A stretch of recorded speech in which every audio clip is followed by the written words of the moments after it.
여호와께서 이와 같이 말씀하시니라. 너희는 여러 민족의 앞에 서서 야곱을 위하여 기뻐 외치라. 너희는 전파하며 찬양하며 말하라.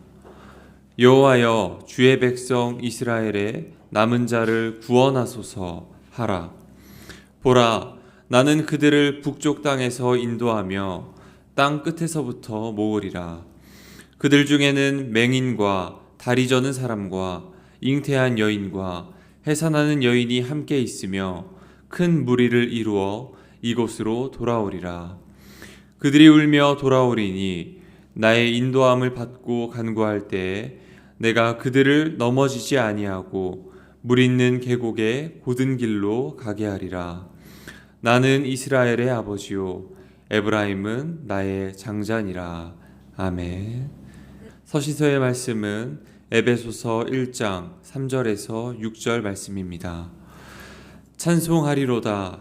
하나님 곧 우리 주 예수 그리스도의 아버지께서 그리스도 안에서 하늘에 속한 모든 신령한 복을 우리에게 주시되 곧 창세 전에 그리스도 안에서 우리를 택하사 우리로 사랑 안에서 그 앞에 거룩하고 흠이 없게 하시려고 그 기쁘신 뜻대로 우리를 예정하사 예수 그리스도로 말미암아 자기의 아들들이 되게 하셨으니 이는 그가 사랑하시는 자 안에서 우리에게 거저 주시는 바 그의 은혜의 영광을 찬송하게 하려는 것이라. 아멘. 복음서의 말씀은 요한복음 1장 9절에서 14절 말씀입니다.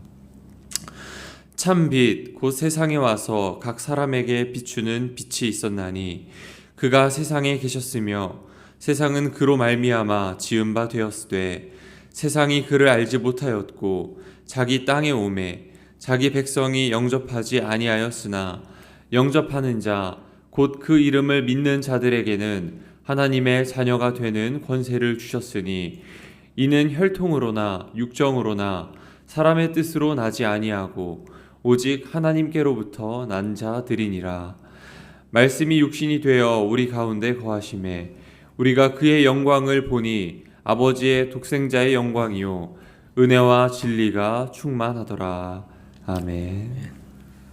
이 2025년 새해에는 우리 교우들 모두에게 하늘에 속한 신령한 복이 충만하시기를 축복합니다.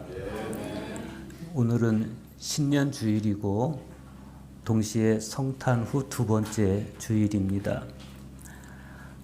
이 교회력으로 아주 드물게 맞이하는 주일이 성탄 후 두 번째 주일인데 오늘 말씀은 성탄, 그리스도의 탄생하심이 우리에게 가져다 준 경이로운 의미들로 가득 차 있습니다.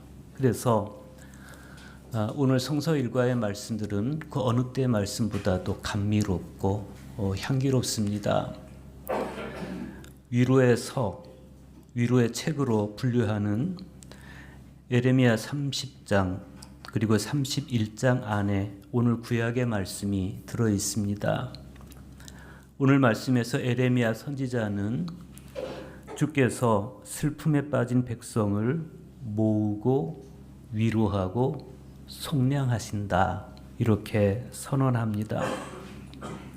이스라엘의 남은 자들에게 주시는 말씀인데 이 말씀은 그들이 울며 돌아와서 시온의 높은 곳에 모이게 될 것이다.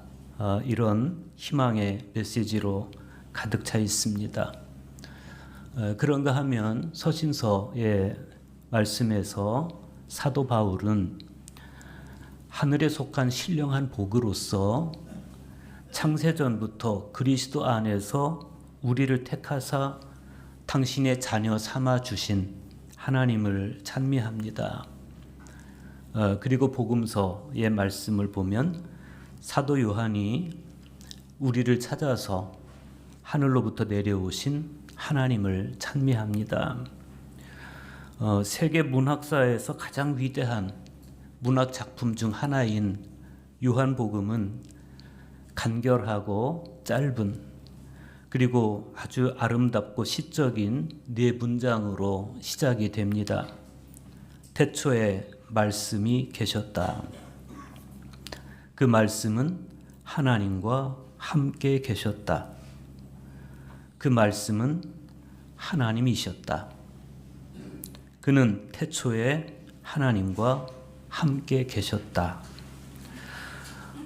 독일 출신의 신약학자인 웨르크 프라이 교수는 요한복음은 이 간결한 4개의 문장을 통해서 존재와 사고의 근원으로서의 말씀을 우리에게 보여준다. 태초에 말씀이 계셨다는 요한복음의 첫 번째 구절은 존재와 사고의 근원인 말씀, 즉 로고스가 육신이 되어서 우리 가운데 사셨다. 그 사실을 증언하는데 육신이 된 말씀이 곧 그리스도시다. 그런 거죠. 예수 그리스도라는 인물이 말씀이시고 우주가 존재하기 전, 그러니까 태초에 이미 그분이 존재하셨다. 그 사실은 굉장히 중요합니다. 그 이유는 어둠 속에 있는 존재인 우리는 예수님 안에서만 생명을 얻을 수 있고 예수님의 생명만이 우리의 빛이기 때문입니다. 그래서 교회는 전통적으로 성탄 즈음에 말씀이 육신이 되어 오신 생명의 신비를 이렇게 노래했습니다. 만상이 고요 속에 잠기고 밤은 달려서 그 한 허리에 다다랐을 때 주여 전능하신 말씀이 하늘 어좌에서 내려오셨나이다. 오늘 우리는 거룩한 신비를 기념하오니 당신 본성으로는 볼 수 없었던 성자께서 우리 인성으로 볼 수 있게 나타나시고 시간을 초월하여 성부께로부터 나신 성자로서 시간의 제한을 받는 인간이 되심으로써 타락한 만물을 일으키시어 당신 안에 온전히 새롭게 하시고 버림받은 인류를 다시 천국으로 불러주셨나이다. 그러므로 모든 천사들과 우리도 주를 기리며 축제의 기쁨을 소리 높여 노래하나이다. 만약 성자 예수님께서 인간이 되셔서 우리 가운데 오시지 않았더라면 우리는 우리를 휘감고 있는 어둠을 어쩌지 못하고 시련과 절망 가운데 태어나고 죽을 것입니다. 마음에 빛이 없고 어둠뿐이면 사람들은 필경 집착과 망상에 겨운 삶을 살다가 죽게 될 텐데 어쩌면 그렇기 때문에 창조의 첫 아침에 하나님께서 하신 말씀이 빛이 있으라 였습니다. 빛이 없으면 우리의 내면은 어둠뿐이고 혼돈과 공허 안에 살 수밖에 없기 때문에 그런 것이죠.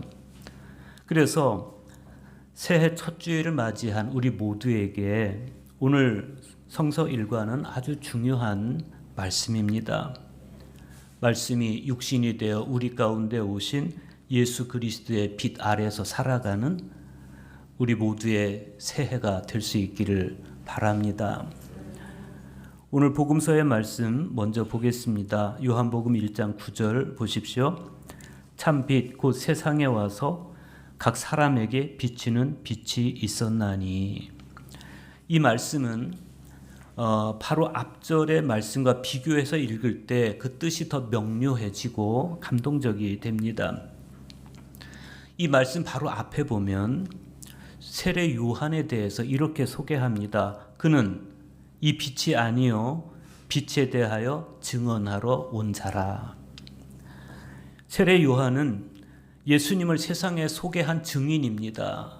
그리고 동시대 속에서 요한은 빛의 선구자였습니다. 요한이 광야에서 회개의 세례를 전파할 때 사람들은 다 요한을 빛이라고 생각했습니다. 그런데 성경은 그 요한에 대해서 그는 빛이 아니요 라고 말을 해요. 그러면 참 빛은 따로 있다. 그런 의미입니다. 요한이 빛이 아니라면 그러면 참 빛은 누구일까? 예수님은 요한복음 5장 35절에서 세례 요한에 대해서 등불이라고 말씀하신 적이 있어요. 켜서 비추이는 등불. 요한을 그렇게 표현했습니다. 유대 암흑 시대를 마무리 짓는 그런 존재로서 요한이 밝힌 등불에 대한 말씀이죠. 그러니까 한때 요한은 타오르는 등불이었고 사람들은 요한을 통해 보이는 그 등불을 보고 기뻐했다. 그러나 요한이 비추어주는 빛은, 그 등불은 모든 사람을 비추지는 못했습니다. 등불은 사람의 손으로 켜는 것이고 바람이 불면 꺼질 수도 있어요. 그러면 참 빛은 누구일까? 요한은 이렇게 증언합니다. 말씀이 곧 참 빛이었다. 그 빛이 이 세상에 와서 모든 사람을 비추고 있었다. 세례 요한이 등불이었다면 말씀이 육신이 되어 오신 참 빛은 창조의 방식으로 당신의 빛을 밝혔습니다. 그리고 그분의 피조물들은 그 빛에 참여함으로써 빛나고 그리하여 빛이라 불리고 세상의 빛이 되었습니다. 그런데 우리의 의문은 이런 겁니다. 말씀이 육신이 되어 오신 참 빛이신 그리스도께서 모든 사람을 비추신다. 그러면 어째서 그렇게 많은 사람이 아직도 여전히 어두움 속에 있는 것일까? 그런 의문입니다. 그 물음에 대해서 성 요한 크리소스톰은 요한복음 강해에서 이렇게 대답해 줍니다. 그분은 당신 안에 사는 모든 사람을 비추십니다. 그러나 스스로 마음의 문을 닫아버리고 빛의 광선을 받아들이려 하지 않는 사람들이 있다면 그들의 어둠은 빛의 본성에 기인하는 것이 아니라 의도적으로 선물을 거부하는 그들의 사악함에서 비롯된 것입니다. 은총은 모든 사람에게 부어지며 어느 누구에게도 등을 돌리지 않습니다. 오히려 모든 사람을 똑같이 받아들이고 모든 사람을 평등하게 대합니다. 빛의 본성은 완벽하다는 거예요. 말씀이 육신이 되어 이 땅에 오신 그리스도의 빛은 완벽하다. 그런데 그분이 모든 사람들에게 비춰지지 않는 까닭은 인간 안에 있는 어둠, 사악함 때문이다. 그 빛을 받아들이지 않는 사악함 때문이다. 그런 이야기죠. 우리의 어둠은 어디서 시작되는 것입니까? 요한 크리소스톰에 따르면 은총의 빛을 거부한 것에서부터 시작이 된다는 거예요. 괴테가 쓴 파우스트에 보면 그 주인공 파우스트 박사가 신약 성경을 공부하면서 요한복음의 첫 구절을 번역하려고 아주 고군분투하는 그런 장면이 나옵니다. 여기 쓰여 있기를 태초에 말씀이 계셨다. 여기까지 번역하고 파우스트가 이렇게 말해요. 이 대목에서 벌써 막히는구나. 누가 나를 도와 계속할 수 있게 해줄까? 나는 말씀이란 말을 그렇게 높게 평가할 수 없다. 이 말은 다르게 옮겨야 한다. 파우스트가 요한복음의 첫 구절을 번역하면서 어려움을 느껴요. 그건 단순한 번역의 문제 때문이 아니고 로고스라는 개념이 가진 철학적, 신학적 깊이 때문에 그랬습니다. 로고스는 그리스어로 생각, 힘, 행동 그렇게 번역할 수 있는데 요한복음에 있는 태초에 말씀이 계시니라에서의 이 말씀, 그 말씀이 로고스예요. 이 로고스는 단순한 말이나 언어를 넘어서 창조와 존재의 근원, 그리고 신의 지혜, 하나님의 지혜를 그 안에 담고 있습니다. 그러다 보니까 파우스트는 이 로고스의 의미를 단어 그 자체로 번역할 수 없는 그런 개념으로 받아들일 수밖에 없게 된 거예요. 여기서 파우스트는 이성과 지식의 한계, 그리고 언어가 가지고 있는 한계를 절감하고 좌절하게 됩니다. 이 작품에서 괴테는 파우스트가 지닌 인간적 한계와 동시에 초월에 대한 갈망을 잘 드러내주고 있습니다. 그는 로고스, 즉 말씀이 가진 초월적 은혜를 인간의 언어와 사고로는 이건 담아낼 수가 없다. 그래서 결국 마지막에 창조주 하나님을 관상하게 됩니다. 말씀이 육신이 되어 오신 참 빛, 그 빛은 말씀을 통해서 당신의 빛을 모든 사람에게 비추십니다. 말씀의 비춤을 받은 이성적 피조물인 사람은 이성적 이해로 그 빛을 받아들이는 거예요. 그렇게 이성적 지혜로 말씀을 받아들일 때 그 말씀은 계시일 수도 있고 이해를 돕는 가르침일 수도 있습니다. 바로 이 말씀을 통해서 주님은 우리에게 영적 지혜를 더해 주실 뿐만 아니라 또 성령을 우리에게 보내셔서 영적 지식이 삶에 이룰 수 있도록, 삶으로 연결될 수 있도록 도우시는 거예요. 그렇게 함으로써 주님은 당신의 자녀들이 말씀을 이성으로 깨우칠 뿐 아니라 그 말씀으로 당신의 거룩한 본성에 참여하게 하는 거예요. 그렇게 우리가 하나님의 말씀을 깨우치고 말씀의 빛을 통해서 그리스도의 거룩한 본성에 참여하는 것을 두고 그레고리우스 신학자는 거룩한 신성의 한 조각에 참여하는 것이다. 이렇게 표현을 했습니다. 빛이신 성자 예수님은 창조의 방식대로 빛나시고 빛의 피조물인 그리스도인은 주님의 빛을 받아서 빛나는, 그것이 바로 빛을 받아들여서 빛으로 살아가는 것입니다. 사도행전은 성령이 강림하셨을 때 불의 혀 같은 것이 모든 사람 위에 비추었다. 이렇게 전합니다.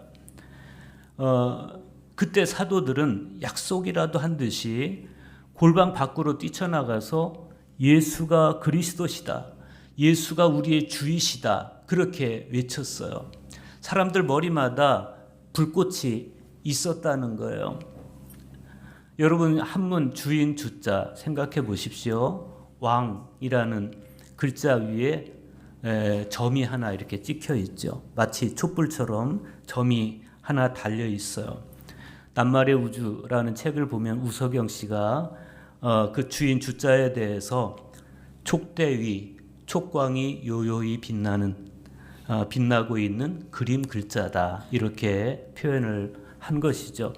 그렇게 나 자신을 왕으로 삼지 않고 내 위에 성령의 불이 임해서 그 밝음 안에서 살아가는 사람들이 그리스도인이다. 그런 의미입니다. 그렇듯이 빛이신 주님이 나의 이성 위에, 나의 지식 위에 계셔서 나의 내면이 어두워지지 않는 사람이 곧 그리스도인이다. 그런 의미입니다. 빛이신 주님께 연결되어 있을 때만 비로소 우리 존재가 밝을 수 있고 우리의 영혼이 밝을 수 있다. 그런 말씀이에요. 빛의 반대가 뭐예요? 빛의 반대는 어둠입니다. 어둠. 어둠은 어떤 곳입니까? 어둠은 인간의 본성이 드러나는 곳입니다. 어둠은 악하고 거짓된 것들이 숨어 있는 곳입니다. 어둠은 밝은 곳에 비해서 우울하기 쉬운 곳입니다. 그런데 요한복음을 읽어보면 바로 그 어두움 속에서 살아가는 사람들에 대해서 이렇게 표현해요. 말씀이 세상에 계셨고 세상에 이 말씀을 통하여 생겨났는데도 세상은 그분을 알아보지 못하였다. 그분이 자기 나라에 오셨지만 백성들은 그분을 맞아주지 않았다. 이게 어두움 속에 살아가는 사람들의 실상이라는 것이죠. 말씀이 육신이 되어 오신 참 빛이신 주님을 알아보지도 못하고 맞아들이지도 않는 사람들, 그들은 왜 그랬습니까? 빛보다 어두움을 더 사랑해서 그랬다는 거예요.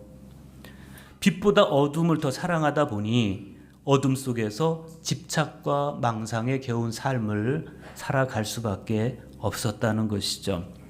그들이 누구예요? 이방인들이었습니까? 아니었습니다. 그분의 백성들이었습니다. 요한은 자기 백성이 그분을 영접하지 않았다. 충격적인 이야기죠. 우리가 그럴 수 있다는 거예요. 주님의 자녀로서 우리는 나의 이성이 또 나의 삶이 과연 그리스도의 빛으로 요요히 밝은 상태인지를 점검해 봐야 됩니다. 빛이 내면을 밝게 비추는, 그리스도의 빛이 내면을 밝게 비추는 성도만이 새해를 밝게 살아갈 수 있습니다. 12절 보십시오. 영접하는 자, 곧 그 이름을 믿는 자들에게는 하나님의 자녀가 되는 권세를 주셨으니. 그리고 14절 보세요. 말씀이 육신이 되어 우리 가운데 거하심에 우리가 그의 영광을 보니 아버지의 독생자의 영광이요 은혜와 진리가 충만하더라. 세상에 비춰온 빛, 그 주님의 빛을 내면에 맞이하는 그리스도인들에게는 하나님의 자녀가 되는 특권이 주어집니다. 그리고 사람이 되어 우리에게 오신 말씀, 그분이 우리의 내면을 밝히 비추고 있을 때 그때 우리는 우리의 내면에 어떤 질적인 변화가 생기는 것을 느끼게 됩니다. 그 변화란 다름 아닌 나에게서 하나님의 영광이 나타나기 시작을 하는 거예요. 그 영광은 독생자 예수 그리스도께서 성부 하나님께로부터 받으셨던 영광입니다. 우리는 그 영광이 우리에게 임할 때 은혜라고 그러는 거예요.